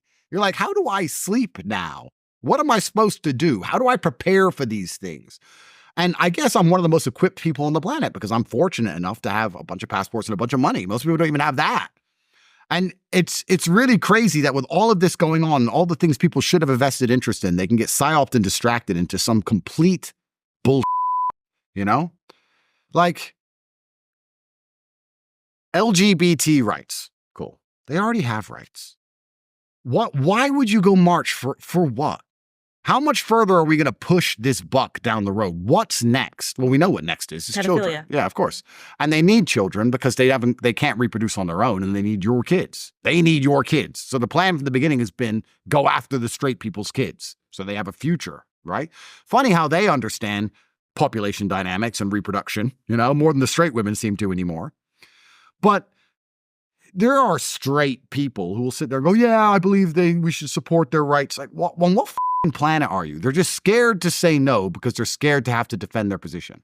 And that study you mentioned that explains so much of the world. It's crazy. All right, guys, I'm interrupting again. Don't kill me, but come on, we got to talk about skincare. You guys know the brand that I love. They also support this show. I would never send people astray when it comes to skincare because I care deeply about my skin. It's why I use Nimi Skincare. They are amazing. Their products are impressive. They are so clean. Nimi has everything that you need to build an awesome daily skincare regimen to cleanse, brighten, protect, and help fight the key signs of aging. You're going to absolutely love their charcoal skincare mask. That's excellent. I also love their vitamin C face wash. It all smells amazing, and they keep their products very clean, which is important to me. They stand up for American values. It is built in America. The products are assembled here in America. Despite the fact that Nimi Skincare is luxury, the prices are affordable because they have cut out the middleman, which is what I think everybody needs right now. We don't need to be paying extra on these products. I also love them because they are Christian-led, and you know that is incredibly important to me. As we are working with advertisers, we want to know what their actual morals are, what they believe in, to make sure that we are sending people to people that will do good in this actual world. So you can sign up right now at NimiSkincare.com for a subscription to save 15% on your routine. And you'll also save an additional 5% if you use code Candace at checkout. Use that promo code Candace at checkout. If you're not sure where to start, you can take their skincare quiz to find out what would be the perfect routine for your skin type. Again, that's NimiSkincare.com. That's spelled Nimi skincare.com, and use code Candace at checkout to save an additional 5%. Yeah, and you're exactly right. It's just we've lost traditional masculinity, and so when people create that dynamic, when they're like, well, this is what it actually is, every person that they present being a truer example of masculinity, I encourage and I push back on that, which is just like, if this was a time of war, who would you want? Like, the natural order of things is like, men need to be masculine. Or if they call the cops, right? When you call the cops, what kind of man do you want? Right. Do you want a man who turns up, who's big and burly, who's going to take action and tackle someone to the ground and make affirmative decisions? Or do you want someone who's going to sit there and philosophize over, oh, maybe he's not even a criminal? Maybe. What is a man? Like, when hits the fan, feminism disappears instantly. Mm-hmm. It always does, right? So all of it is just built inside of the society. A lot of it is men's fault also. You talk about how women are attacked with this feminism garbage from a young age, and you're completely true. It's completely true, and you're right. I was watching a Taylor Swift concert, and she has this famous line in one of her songs. I don't know her songs. I'm not a Swiftie, unfortunately. Me neither. But she says something. Guys, I hungry. have no eggs left. No. The patriarchy, she says. And all these little girls are sitting there going, the patriarchy. And I'm like, I blame the fathers, because the patriarchy built that stadium. And the patriarchy put that soundstage together. And the patriarchy paid for those little girls' tickets to go and watch that. So men also have a part to play. Men have become so cucked, they're going to allow their daughters to go there and sing about how much they hate them. They'll wonder why their daughter will grow up and not listen. My daughter is not being, one, she's not listening to that. Two, I'm not sending her ever. I wouldn't allow her to go. But three, there's no way on God's green earth I'm paying for it. Like, it's also so crazy what position men have been put in. And if you say that to a man, these straight homos, they're going to sit there and go, I'm secure. I'm a real man. You don't let your daughter listen to Taylor Swift? Huh. Call yourself a man?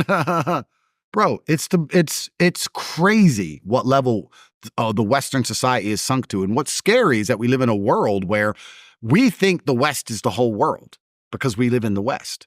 It's really interesting. Did you ever see that conversation on the BBC News between it was some Chinese guy, he worked for the Chinese government, and they were discussing about the electric vehicles between China and England. No, I didn't. You ever see it?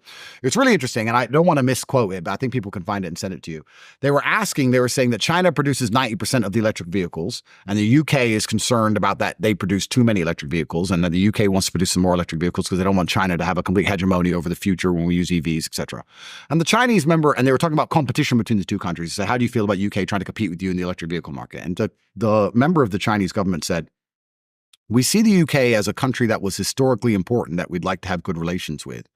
But when it comes to population, when it comes to production capacity, when it comes to safety on the streets, when it comes to educational performance, when it comes to the ability to project force, the UK cannot compete with China in any regard. Correct. They're historically believe it's still World War II, but effectively they're a small island far away who we'd like to have good relations with, but we do not see as a competitor or a threat in any regard ever. He just nailed it. Like, who the are the UK? Pretty much what Putin said, by the way, too. It's like, this is behind. The system is old. Yeah, Like, we're who moving cares? forward. Yeah. That's right. Completely right. So in the West, we think, the West is the center of the world. But truthfully, we're not the center very much at all. There's a lot of countries in the world that don't see us as important as we see ourselves. And we don't have a population as large as most of the rest of the world. We don't have the natural resources. We don't have the capability to produce anything.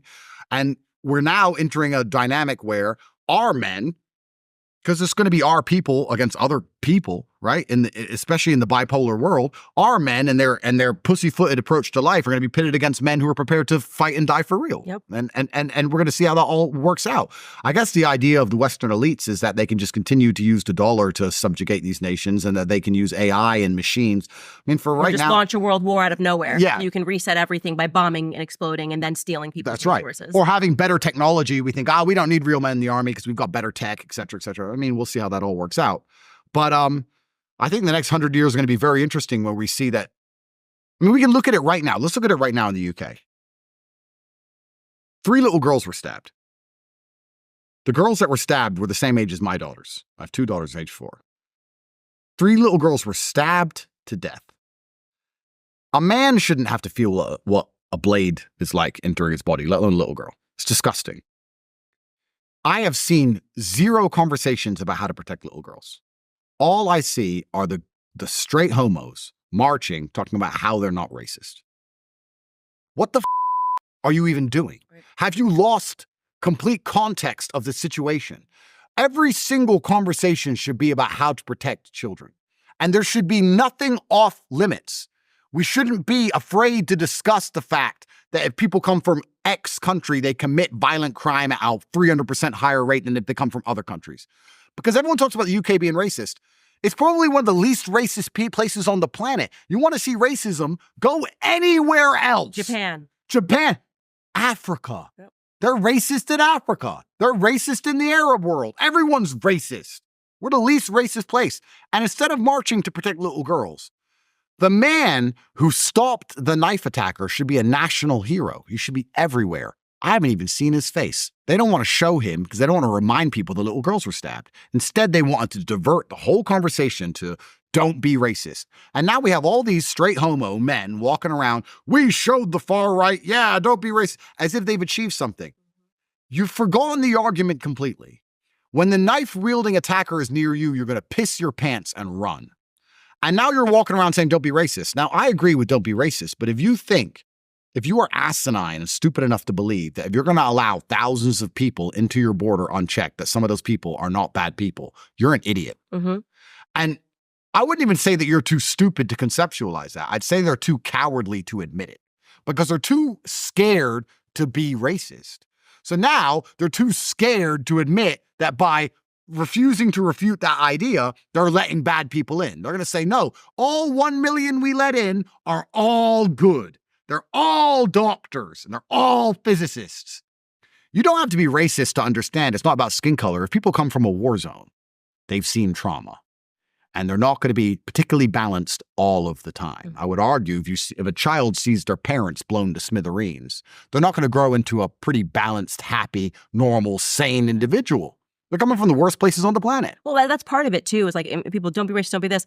I'm definitely a bigot. Like, I mean, I tell people this all the time. I'm like, that's street smarts, right? Yep. Predicting what I can garner from just looking at you, the pattern vibes recognition. You're giving, yep. the vibes you're giving. What can I understand about what I'm under? I don't trust you. I don't like the way you're moving. I don't like the way you're dressed. Now they're training people to go, having those gut instincts that keep you alive are bigotry, racism, homophobia. It's like, you're telling me this is a party with all homosexual men? Yeah, no, my young son's not going. Yeah. right?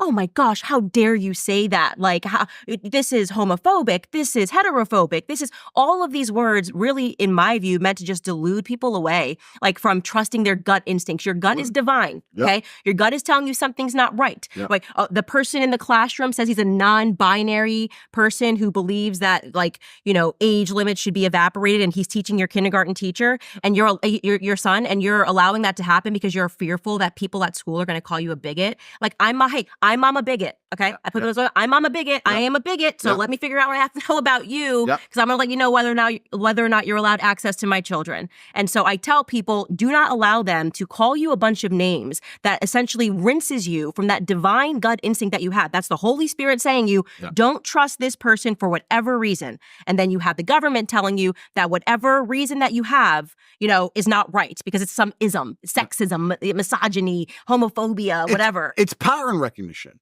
And they don't want you to have basic pattern recognition skills anymore. And that's what's so crazy, especially with all the things you just said. Absolutely nailed it. And especially with this racism argument. Like, would you hire a male nanny? Bro, you must get this. You must get this more than me, right?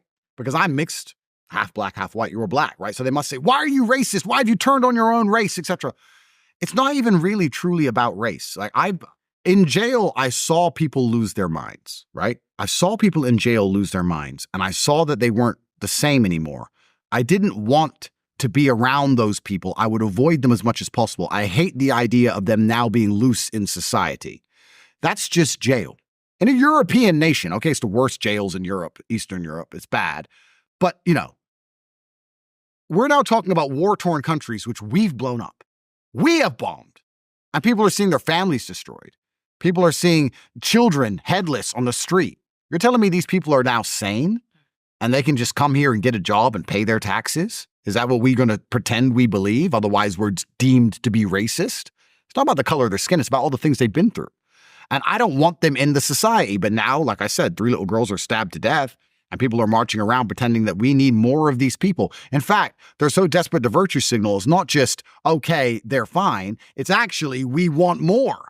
Look, I'll prove to you how unracist I am. Let in more people from the third world. Which I'm fine with. They just need to go live with the people that blew up the third world. Yeah. Go stay at Hillary Clinton's house. Go stay at Tony Blair's house. Go stay with the families that made money blowing up, you know, Libya and getting rid of Gaddafi. I'm totally cool with that. The people who wanted that war and supported it, you open your homes to the people who are dealing with that trauma of what you did, that, you know, flood them out of their nations and stuff. Like, we've created the issues. Yeah. And then you're telling people that never wanted the wars in the first place that they're the ones that have to invite these people that are dealing and hating the Western world into our homes. It's a nonsense. Well, exactly. And that's globalism. Go to Israel. Well, exactly. Well, that's it.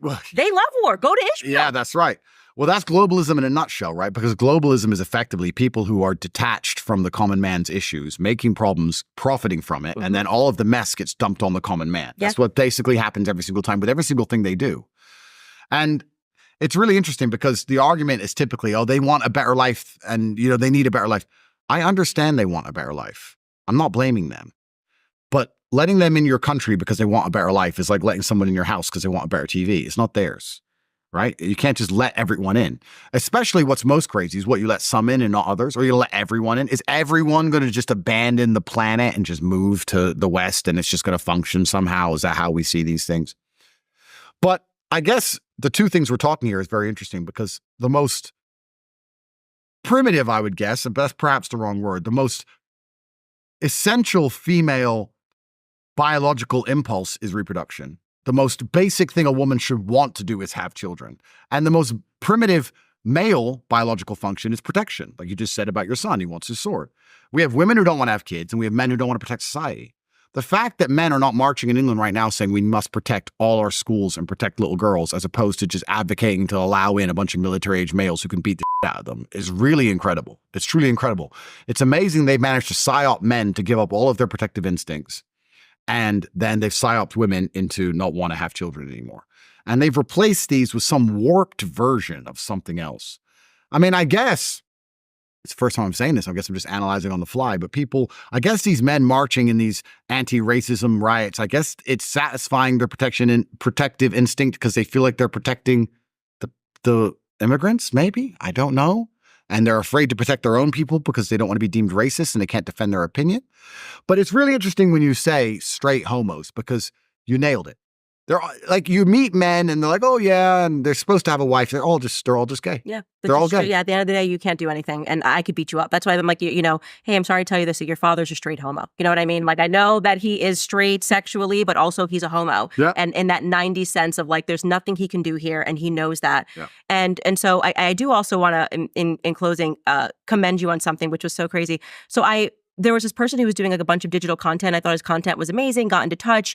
I mean, figured out this is like a young school kid, like basically essentially like 20 years old, like just turned 20 years old. And I'm like, dude, you're a hustler. You're a hustler. Like, where did you learn how to do all of this stuff? Like, I'm going to hire you.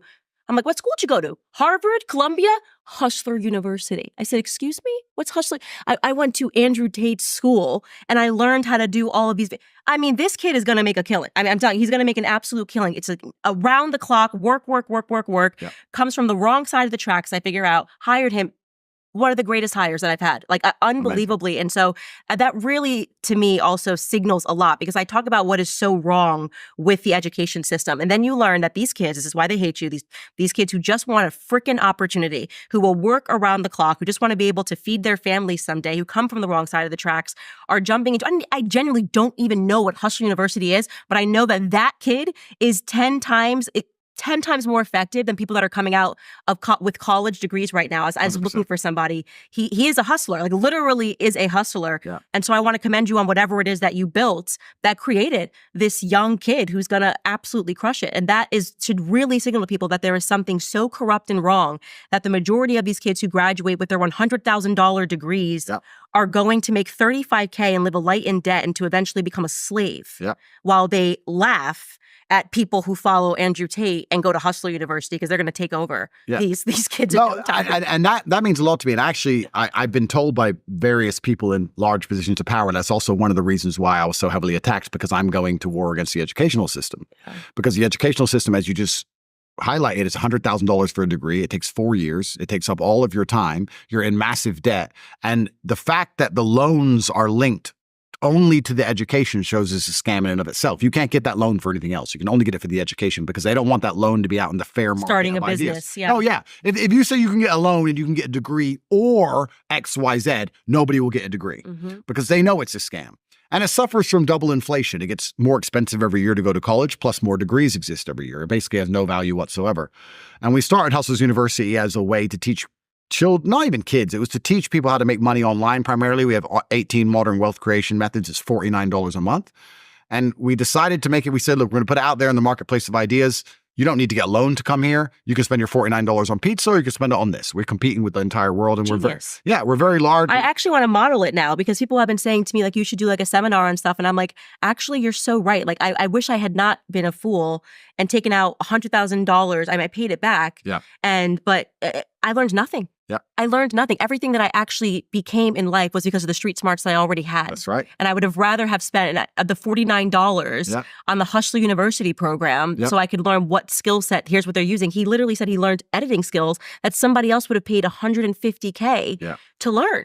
Yeah, we're doing very well. And so it's $49. Tell me again how it works. So it's $49 a month. You get access to 18 modern wealth creation methods. We teach all the different things about how to make money. We also have some concentration tests in there because a lot of the people who join are quite young and they have TikTok brains. So we force them to learn how to sit down and pay attention again. And we teach 18 different ways to make money.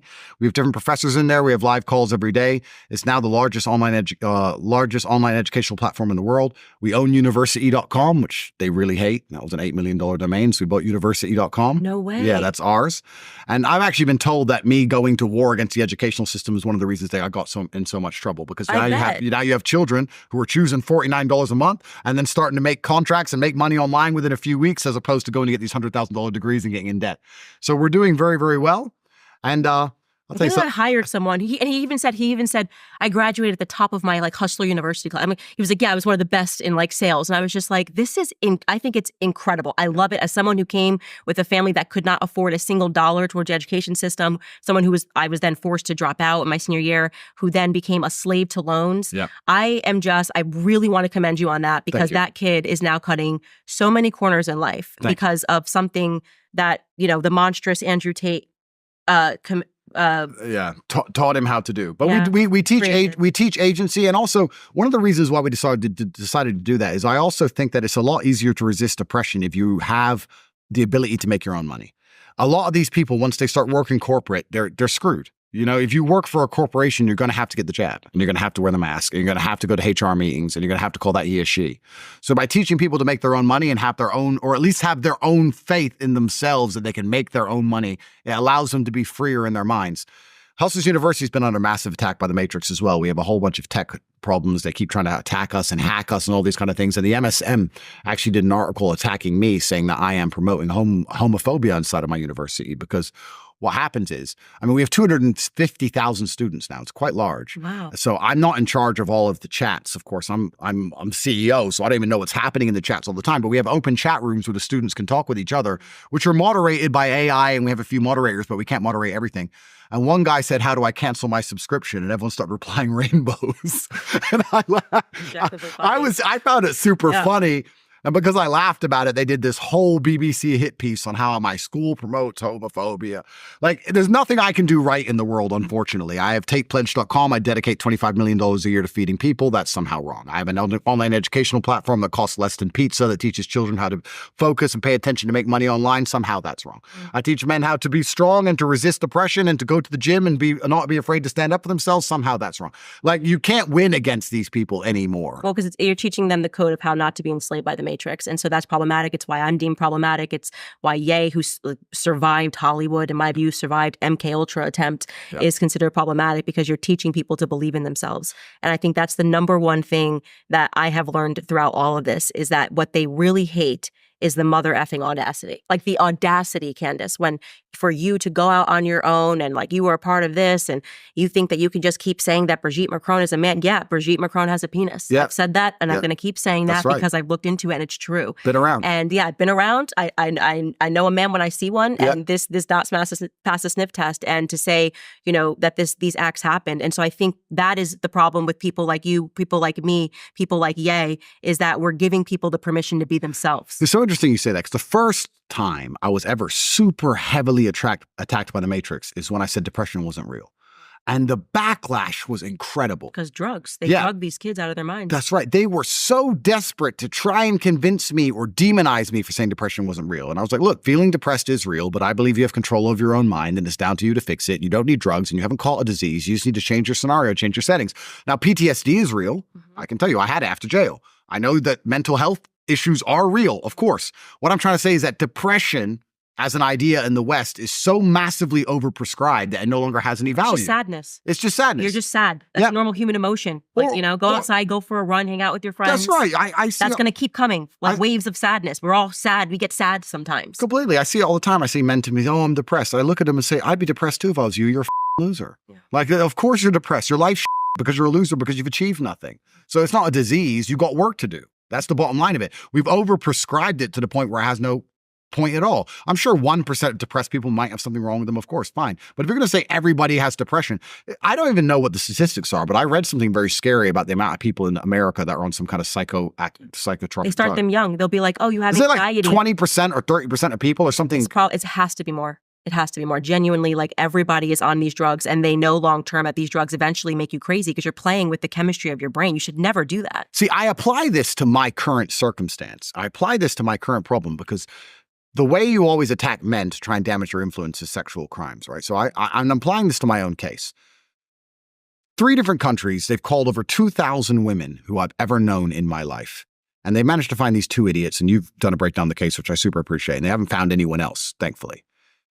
But if 30% of the people they're calling are on mind-altering drugs, that's scary to me. I'm thinking, wait, as a full-grown man, if you ever get famous and you ever talk against the Matrix and you ever have any kind of money and influence, because your ability to speak freely is directly correlated with your insignificance. You can only talk freely when nobody listens. If people listen to you and you talk freely, you soon realize that there really isn't that much freedom of speech, because they will come for you and they will try and wreck you with everything they can. Right.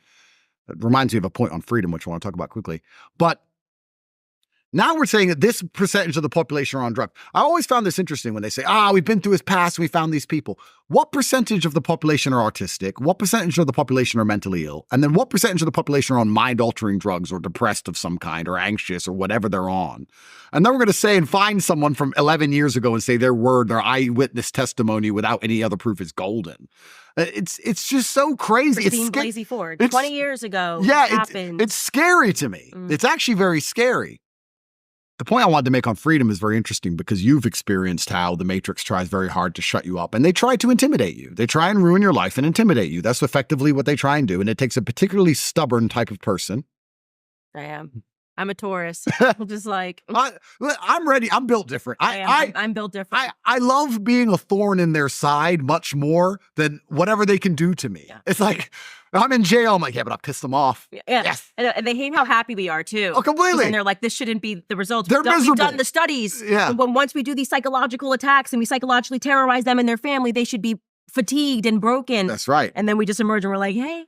Still standing. Built different. They can't stand it. But another one of my theories about the LGBT whole thing and the reason that they're marching in the street is, of course, they're trying to get everybody's children. But I also believe that it's part of propping up the false guise of freedom, right?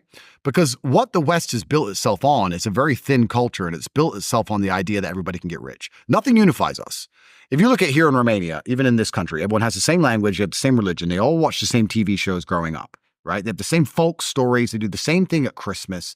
Everyone has a similarity amongst them. So even if they disagree politically, there's a lot that unifies the people, which is why it's a safe society. I remember when we went to school when we were young, you'd go and you'd talk about the TV show from the night before that everybody watched. Everybody.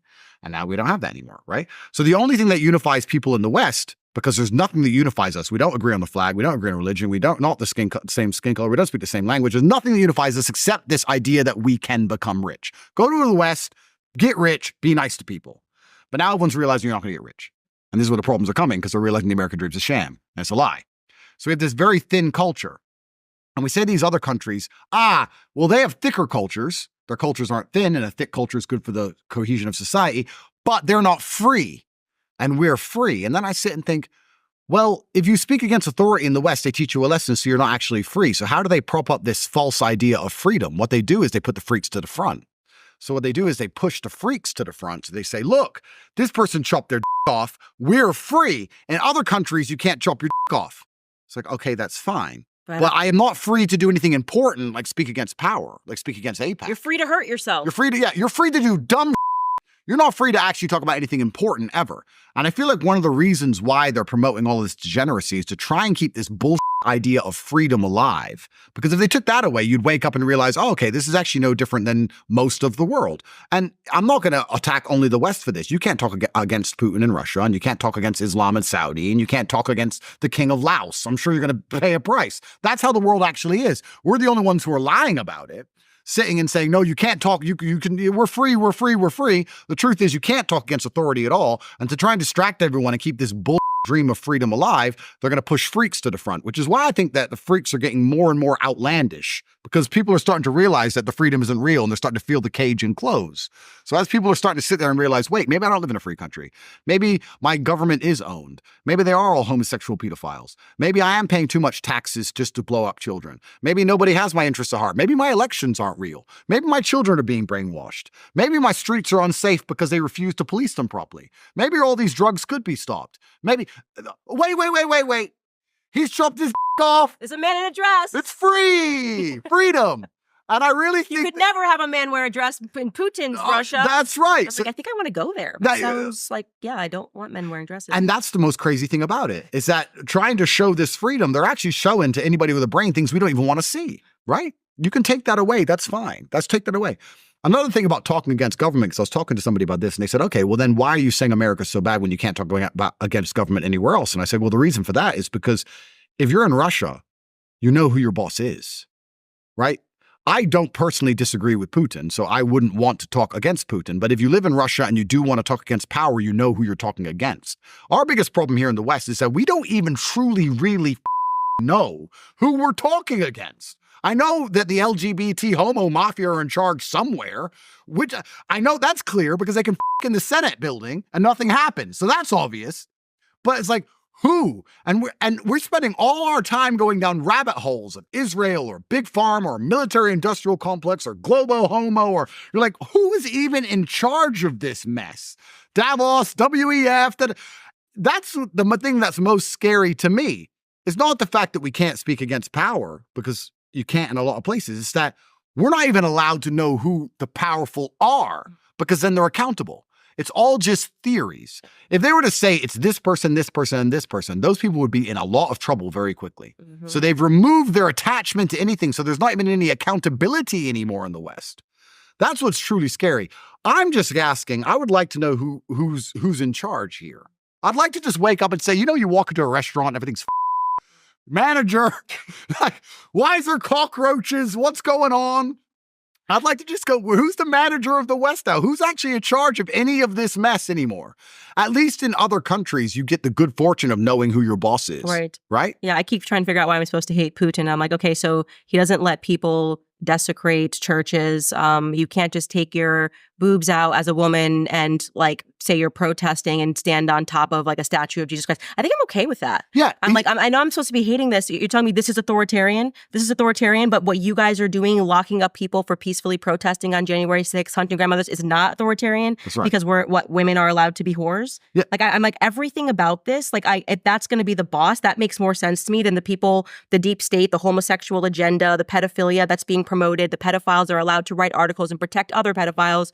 Sounds a lot better to me to have him as my boss than like you said, the invisible bosses, or maybe one boss who knows that we're fighting and we see that they're perverse. Yeah. And I totally agree with you. Yeah, he's a competent nationalist, which is what anybody with a brain should want for their country. You should want a competent nationalist who puts your interest above the interests of anybody else. Biden showering with his 4-year-old daughter, and the whole mainstream media colluding to hide the diary. We have Hunter Biden smoking crack and sleeping with people that look way too young, talking about incest on text messages, and the entire mainstream media colluding to cover these stories. Yeah, no, I think I want to try the other boss if I can, just for a second. I just want to try to work there for a week. Absolutely. And see what happens. Absolutely. So and you're completely right. We say, Russia's not a free country because, you can't do LGBT insanity.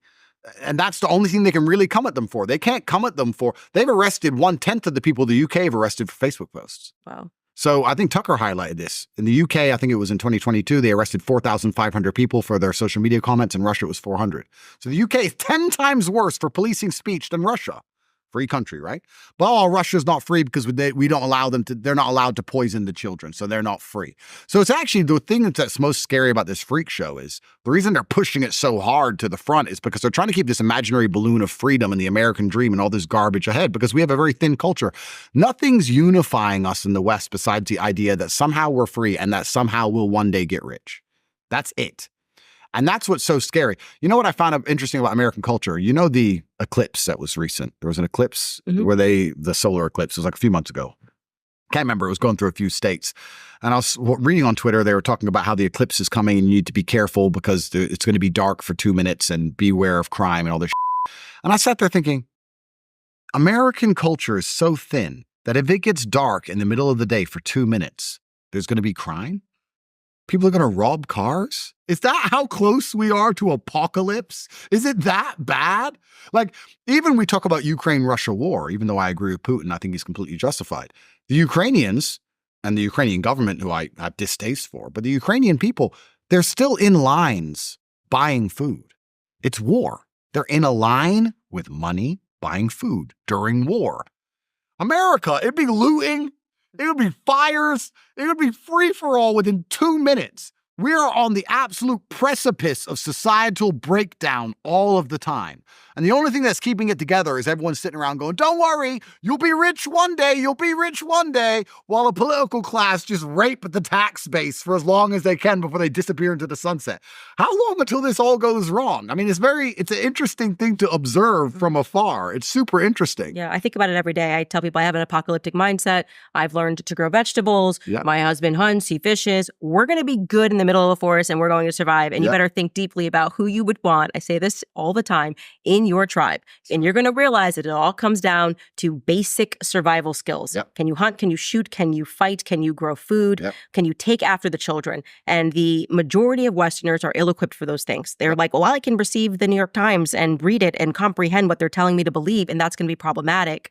And so in conclusion, I would like you to speak to the straight homos. Because the straight homos, they need some guidance, you know? They need some guidance. It's They true. do. It's They true. think they hate you, but deep down they know that there's something that you're saying that really what they hate is what was inside of themselves. There's like a cowardice within them that they hate, and so they have to attack you. And so we're going to get free advice. You don't even have to sign up for Hush University. You don't even have to buy a Candace cup. You're going to get free advice, all you straight homos out there, from Andrew Tate, and you can just implement this into your life.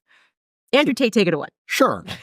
All right, let me try and think of something which is going to be inspirational. So I'm going to whoop your ass. Just kidding. I should say the reason they're a coward in the first place is because they're afraid of confrontation. But I want everyone at home to understand, especially if you're a man, that confrontation is certain and it's always going to be around. If you're a king, there's never been a point in human history where you were a king with an empire where people were not trying to take your empire from you. And if you're not a king with an empire, then you're a pawn in somebody else's empire and you're going to have your head chopped off for some reason anyway. Confrontation is certain. If you try to avoid confrontation, you're going to end up in confrontation with yourself. The reason these straight homos are so desperately sad, the reason they have ADHD and anxiety and depression, the reason they're sitting at home, even if they don't admit to these ailments, wondering why they're so unhappy all the time, is because you're fighting an internal battle. Your monologue is different in your mind from what your spirit truly wants. You want to be respected. You want to be strong. You want to stand up for what you know is right. You want to be a man, and you're just too afraid to engage the enemy. So you're going to self-destruct. You're going to turn on yourself. There's a fire inside of you. There's a fire inside of absolutely every man. And you can either direct it at your enemy and do your very best to destroy him, or it's going to burn inside of you and eat you alive. You have to make a choice. The cowardice that you feel that prevents you from engaging the enemy is the biggest betrayal, because now you're just engaging yourself. The battle's certain either way. So I strongly recommend you find who the enemy is and direct your efforts towards their destruction, as opposed to sitting there allowing yourself to self-immolate. I think it's actually very sage advice. There is a fire in all of the men, and it has to be directed in the right way. Well, Andrew, it has been a pleasure having you. This conversation is going to be so banned, so demonetized. Sorry. I don't care. I literally don't care. Like I said, don't care, build different, because people need to hear it. And I also am very optimistic because I think that people are starting to recognize that we keep telling them the truth about what's happening in the world, and it's taking them a while to catch up. But there's enough distrust now in the mainstream media that people are starting to listen to independent voices and go directly to the source, rather than allowing the mainstream media to tell them about those people and pretend that they're hateful because we believe in natural order, you know? All right, guys, that is a wrap. I hope you enjoyed this episode of Candace. We will see you next time.